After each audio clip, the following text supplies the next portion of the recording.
बात करिए લોકસભામાં રાજનાથ સિંહ સંબોધન કરી રહ્યા છે, સીધા પહોંચીશું ત્યાં। सबसे पहले मैं संक्षेप में चाइना के साथ हमारे बाउंड्री इश्यूज के बारे में बताना चाहता हूं। जैसा कि सदन इस बात से अवगत है कि भारत एवं चीन की सीमा का प्रश्न अभी तक अनरिजॉल्व्ड है। भारत और चाइना की बाउंड्री का कस्टमरी और ट्रेडिशनल अलाइनमेंट चाइना नहीं मानता है। हम यह मानते हैं कि यह अलाइनमेंट वेल एस्टेब्लिश्ड भौगोलिक सिद्धांतों पर आधारित है, जिसकी पुष्टि न केवल ट्रीटीज और एग्रीमेंट द्वारा बल्कि हिस्टोरिक यूजेस के प्रैक्टिसेस द्वारा भी हुई है। इससे दोनों देश सदियों से अवगत हैं, जबकि चाइना यह मानता है कि बाउंड्री अभी भी औपचारिक रूप से निर्धारित नहीं है।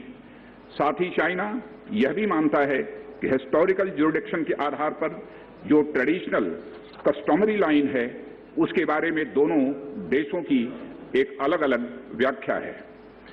दोनों देश 1950 एवं 1960 के दशक में इस पर बातचीत कर रहे थे, परंतु इस पर म्यूचुअली एक्सेप्टेबल समाधान नहीं निकल पाया।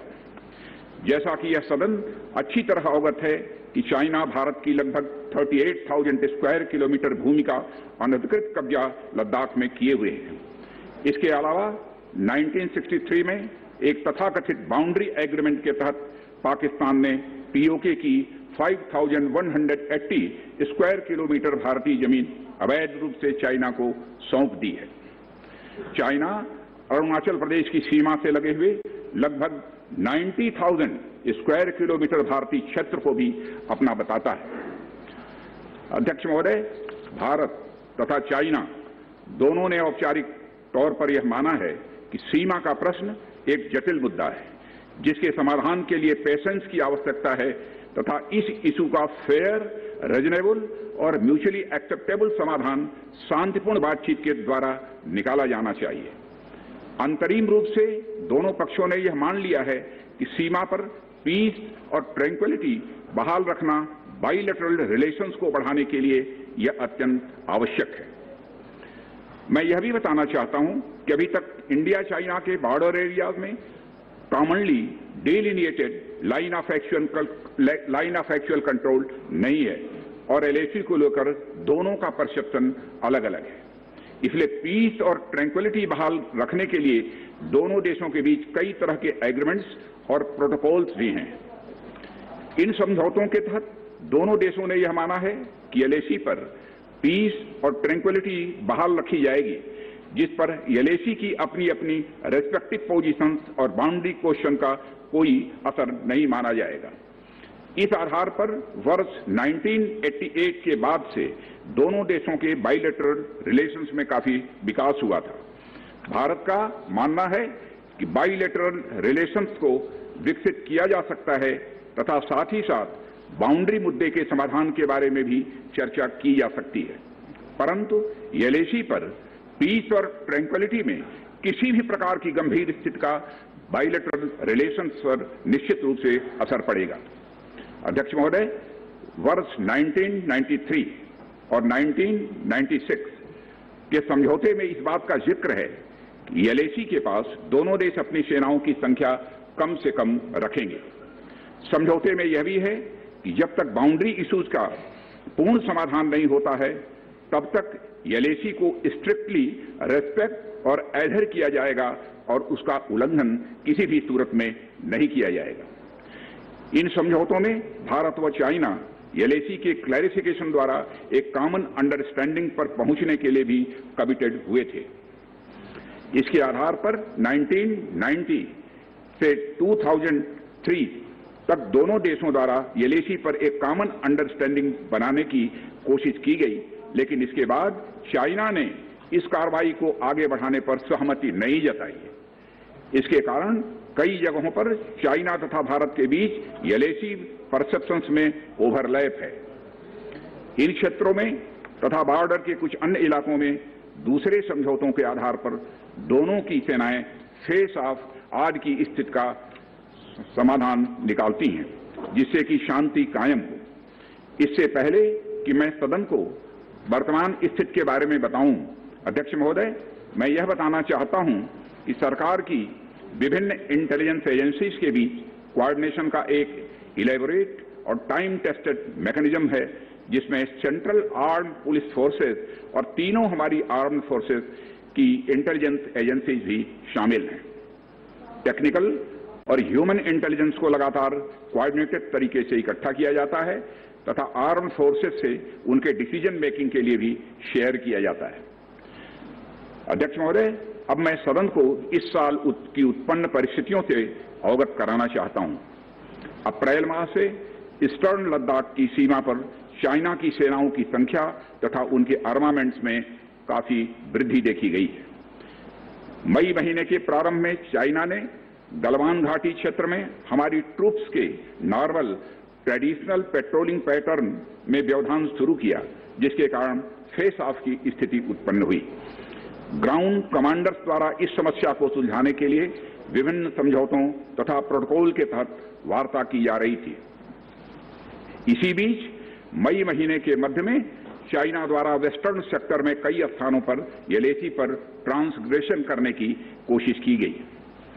इसमें कोंगकाला, गोगरा एंड पेंगोंग लेक का नॉर्थ बैंक शामिल है। इन कोशिशों को हमारी सेनाओं ने समय पर देख लिया तथा उसके लिए आवश्यक जवाबी कार्रवाई भी की है। अध्यक्ष महोदय, हमने चाइना को डिप्लोमेटिक तथा मिलिट्री चैनल्स के माध्यम से यह अवगत करा दिया कि इस प्रकार की गतिविधियां स्टेटस को यूनिलेटरली बदलने का प्रयास है और यह भी साफ कर दिया गया कि ये प्रयास हमें किसी भी सूरत में मंजूर नहीं है। अध्यक्ष महोदय, एलएसी के ऊपर फ्रिक्शन बढ़ता हुआ देखकर दोनों तरफ के सैन्य कमांडरों ने 6 जून 2020 को मीटिंग की तथा इस बात पर सहमत बनी कि रेसिप्रोकल एक्शंस के द्वारा डिसएंगेजमेंट किया जाए। दोनों पक्ष इस बात पर भी सहमत हुए कि एलएसी को माना जाएगा तथा कोई ऐसी कार्रवाई नहीं की जाएगी जिससे स्टेटस को बदले। किंतु इस सहमति के वायलेशन में चीन द्वारा एक वायलेंट फेस ऑफ की स्थिति 15 जून को गलवान में क्रिएट की गई। हमारे बहादुर सिपाहियों ने, हमारे बहादुर सेना के जवानों ने अपनी जान का बलिदान दिया और साथ ही चीनी पक्ष को भी भारी क्षति पहुंचाई है। अध्यक्ष महोदय, और अपनी सीमा की सुरक्षा में वह कामयाब रहे हैं। इस पूरी अवधि के दौरान हमारे बहादुर जवानों ने जहां संयम की जरूरत थी वहां संयम रखा तथा जहां शौर्य की जरूरत थी वहां शौर्य प्रदर्शित किया है। अध्यक्ष महोदय, मैं सदन से अध्यक्ष महोदय यह अनुरोध करता हूं कि हमारे दिलेर जवानों की वीरता एवं उनके बहादुरी की भूरी भूरी प्रशंसा की जानी चाहिए। हमारे बहादुर जवान अत्यंत मुश्किल परिस्थितियों में अपने अथक प्रयास से समस्त देशवासियों को सुरक्षित रख रहे हैं। एक ओर किसी को भी हमारे सीमा की सुरक्षा के प्रति हमारे डिटर्मिनेशन के बारे में संदेह नहीं होना चाहिए। वहीं भारत यह भी मानता है कि पड़ोसियों के साथ शांतिपूर्ण संबंधों के लिए आपसी सम्मान और आपसी सेंसिटिविटी भी आवश्यक है। चूंकि हम मौजूदा स्थिति का डायलॉग के जरिए समाधान चाहते हैं और हमने चाइनीज साइड के साथ डिप्लोमेटिक और मिलिट्री एंगेजमेंट बनाए रखा है। इन डिस्कशंस में 3 की प्रिंसिपल्स हमारी अप्रोच को तय करते हैं। फर्स्ट, दोनों पक्षों को एलएसी का सम्मान और कड़ाई से पालन करना चाहिए। सेकंड, किसी भी पक्ष को अपनी तरफ से यथास्थिति का उल्लंघन करने का प्रयास नहीं करना चाहिए। और थर्ड, दोनों पक्षों के बीच सभी समझौतों और अंडरस्टैंडिंग्स का पूर्णतया पालन होना चाहिए। चाइनीज साइड की यह पोजीशन है कि स्थिति को एक जिम्मेदार ढंग से हैंडल किया जाना चाहिए और द्विपक्षीय समझौतों एवं प्रोटोकॉल के अनुसार शांति एवं सद्भाव सुनिश्चित किया जाना चाहिए। वह भी यही कहते हैं। जबकि ये डिस्कशन चल ही रहे थे, चीन की तरफ से 29 और 30 अगस्त की रात को प्रोवोकेटिव सैनिक कार्रवाई की गई, जो पेंगोंग लेक के साउथ बैंक एरिया में स्टेटस को बदलने का प्रयास था। लेकिन एक बार फिर हमारी आर्म फोर्सेस द्वारा टाइमली और फॉर्म एक्शंस के कारण उनके प्रयास विफल कर दिए।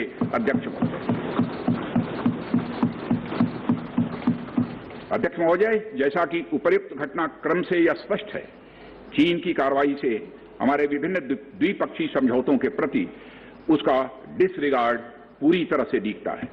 चीन द्वारा ट्रूप्स की भारी मात्रा में तैनाती किया जाना 1993 और 1996 के समझौतों का यह उल्लंघन है। एलएसी का सम्मान करना और उसका कड़ाई से पालन किया जाना सीमा क्षेत्रों में शांति और सद्भाव का आधार है और इसे 1993 एवं 1996 के समझौते में स्पष्ट रूप से यह स्वीकार भी किया गया है, जबकि हमारी आर्म्ड फोर्सेस इसका पूरी तरह से पालन करती हैं। चाइनीज साइड की ओर से ऐसा नहीं हुआ है। उनकी कार्रवाई के कारण एलएसी के आसपास समय समय पर फेस ऑफ्स और फ्रिक्शंस भी पैदा हुए हैं। जैसा कि मैंने पहले भी उल्लेख किया, इन समझौतों में फेस ऑफ की स्थिति से निपटने के लिए विस्तृत प्रोसीजर्स और नॉर्म्स भी निर्धारित हैं। तथापि इस वर्ष हाल की घटनाओं में चाइनीज फोर्सेस का वायलेंट कंडक्ट सभी म्यूचुअली एग्रीड नॉर्म्स का पूरी तरह से उल्लंघन है। अभी की स्थिति के अनुसार चाइनीज साइड ने एलएसी और अंदरूनी क्षेत्रों में बड़ी संख्या में सैनिक टुकड़ियां और गोला बारूद मोबिलाइज किया हुआ है। पूर्वी लद्दाख और गोगरा और कोंकला और पेंगोंग लेक का नॉर्थ और साउथ बैंक पर कई फ्रिक्शन एरियाज हैं। चीन की कार्रवाई के जवाब में हमारी आर्म्ड फोर्सेज ने भी इन क्षेत्रों में उपयुक्त काउंटर डिप्लॉयमेंट्स किए हैं, अध्यक्ष महोदय, ताकि भारत के सिक्योरिटी इंटरेस्ट को पूरी तरह से सुरक्षित रखा जा सके। अध्यक्ष महोदय, मैं सदन को आश्वस्त रहना चाहिए कि हमारी आर्म्ड फोर्सेज इस चुनौती का सफलतापूर्वक सामना करेंगी और हमारी आर्म्ड फोर्सेज साथ ही साथ जिस प्रकार की उनके द्वारा आज भी कार्रवाई की जा रही है, जिस प्रकार से सीमा की रक्षा की जा रही है, हम सबको हमारी आर्म्ड फोर्सेज के ऊपर गौरव है। अध्यक्ष महोदय, गौरव की अनुभूति होती है। अभी जो स्थिति बनी हुई है उसमें सेंसिटिव ऑपरेशनल इश्यूज शामिल हैं, इसलिए मैं इस बारे में ज्यादा ब्यौरा का खुलासा यदि करना चाहूं तब भी नहीं कर सकता हूं। अध्यक्ष महोदय, यह हमारी एक सीमा है और मैं आश्वस्त हूं यह सदन हमारी इस सेंसिटिविटी को भी समझेगा। और अध्यक्ष महोदय, मैं कोविड-19 के चैलेंजिंग समय में हमारी आर्म्ड फोर्सेस और आईटीबीपी के तेजी से डिप्लॉयमेंट हुई है और उनके प्रयासों को एप्रिशिएट किए जाने की जरूरत है। और यह इसलिए भी संभव हुआ है क्योंकि सरकार ने पिछले कुछ वर्षों में बॉर्डर इंफ्रास्ट्रक्चर के विकास को काफी अहमियत दी है। सदन को जानकारी है कि पिछले कई दशकों में चीन ने बड़े पैमाने पर इंफ्रास्ट्रक्चर एक्टिविटी शुरू की है, जिनसे बॉर्डर एरिया में उनकी डिप्लॉयमेंट क्षमता भी बढ़ी है। इसके जवाब में हमारी सरकार ने भी बॉर्डर इंफ्रास्ट्रक्चर के विकास के लिए अपना काफी बजट बढ़ाया है, जो पहले से दोगुना से भी अधिक है।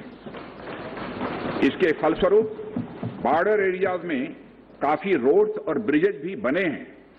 इससे न केवल लोकल पॉपुलेशन को जरूरी कनेक्टिविटी मिली है, बल्कि हमारी आर्म्ड फोर्सेस को बेहतर लॉजिस्टिकल सपोर्ट भी मिला है। ओके। अध्यक्ष महोदय, इसके कारण वे बॉर्डर एरिया में अधिक अलर्ट रह सकते हैं। 1 मिनट, सेक्रेटरी जनरल ट्रांसलेशन शुरू कर दें। आ रहा है, एक बार चेक कर लो। ठीक, एक बार चेक कर लें दोबारा। ठीक, ओके। अध्यक्ष महोदय, इसके कारण वे बॉर्डर एरियाज में अधिक अलर्ट रह सकते हैं और जरूरत पड़ने पर बेहतर जवाबी कार्रवाई भी कर सकते हैं। आने वाले समय में भी सरकार इस उद्देश्य के प्रति पूरी तरह से कमिटेड रहेगी, यह मैं सदन को आश्वस्त करना चाहता हूं।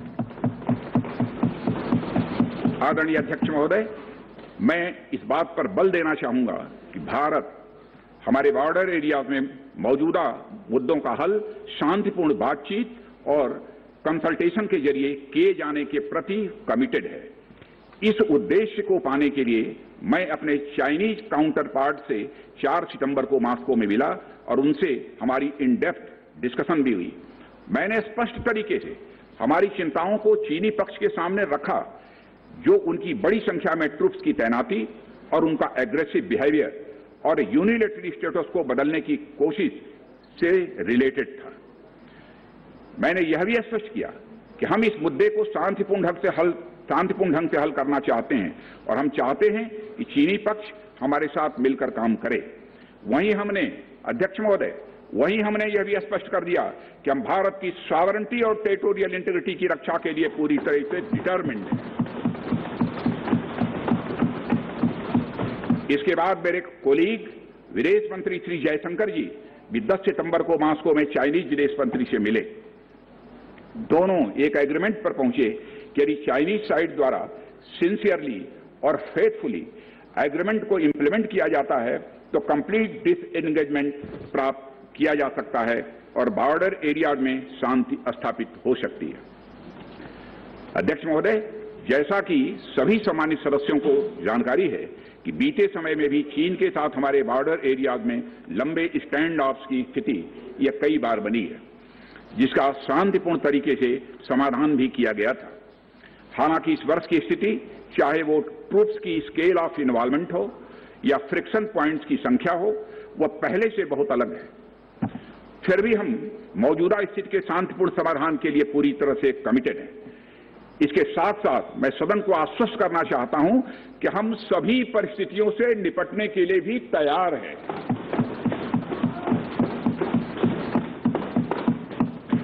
अध्यक्ष महोदय, इस सदन की एक गौरवशाली परंपरा रही है। दोहराना चाहता हूं अध्यक्ष महोदय कि सदन की एक गौरवशाली परंपरा रही है कि जब भी देश के समक्ष कोई बड़ी चुनौती आई है तो इस सदन ने भारतीय सेनाओं की दृढ़ता और संकल्प के प्रति पूरी अपनी एकता और भरोसा दिखाया। साथ ही सीमा क्षेत्र में तैनात अपने बहादुर सेना के जवानों के शौर्य, पराक्रम और सीमा की सुरक्षा के प्रति उनकी प्रतिबद्धता पर पूरा इस सदन ने विश्वास व्यक्त किया है। अध्यक्ष महोदय और अध्यक्ष महोदय, मैं आपको यह विश्वास दिलाना चाहता हूं कि हमारे आर्म्ड फोर्सेस के जवानों का जोश एवं हौसला बुलंद है, इस पर किसी को संदेह नहीं होना चाहिए।